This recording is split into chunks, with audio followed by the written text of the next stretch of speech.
ভাতৃসকল, মঞ্চত উপবিষ্ট বিভিন্ন বিষয়ববীয়াসকল, মোৰ অতি মৰমৰ যুৱ বন্ধুসকল আৰু আমাৰ ইয়াত উপস্থিত আমাৰ ভকুৰা DJPৰ প্ৰেচিডেণ্ট নাজিৰ ভাই আৰু মোৰ বন্ধুসকল, যিকি নহওক মোক সাংগঠনিক দিশ সম্পৰ্কে অলপ ক'বলৈ দিছে। কথাটো হ'ল, ক'ব লাগিছিল যে আজি নথৈ আনন্দিত, কিন্তু মই কথাটো আজি উল্টাকে ক'ব লগা হ'ল। মই আজি নথৈ দুখিত। কাৰণ এটাই, ভাবিছিলো আজি এই যুৱ মৰ্চাৰ কমিটিখনত যিখিনি অন্তত পদবীধাৰী ব্যক্তি আছে সেইসকলক চিনাকি হ'ম সেইসকলৰ লগত, সেইকাৰণেই নথৈ দুখিত। কিন্তু বহুতখিনি সদস্য বা বিষয়ববীয়া ইয়াত অহা নাই। এটা কথা হ'ল, মানে যুৱ বন্ধু আজি জাগ্ৰত নহলে দেশখন কিন্তু ৰসাতলে যাব।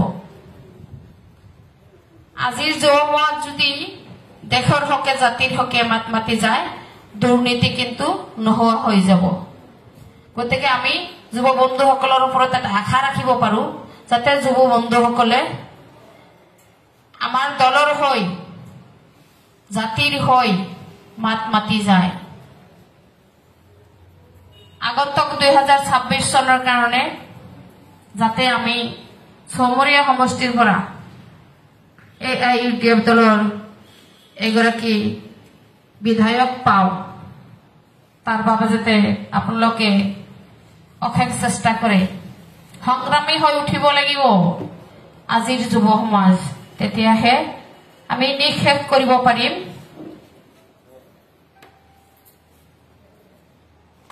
দুৰ্নীতি। আমাৰ দলৰ মুৰব্বী বদৰুদ্দিন আজমল সাহেবে আমাৰ কাৰণে যিখিনি কৰি আছে, এইখিনি কেৱল আমি ৰাইজৰ মাজত যদি বিস্তাৰিতভাৱে কৈ যাওঁ, তেতিয়াহ'লে আমাৰ ৰাইজে বুজি পাব যে নহয়, বদৰুদ্দিন আজমলে আমাৰ কাৰণে কি কৰি আছে।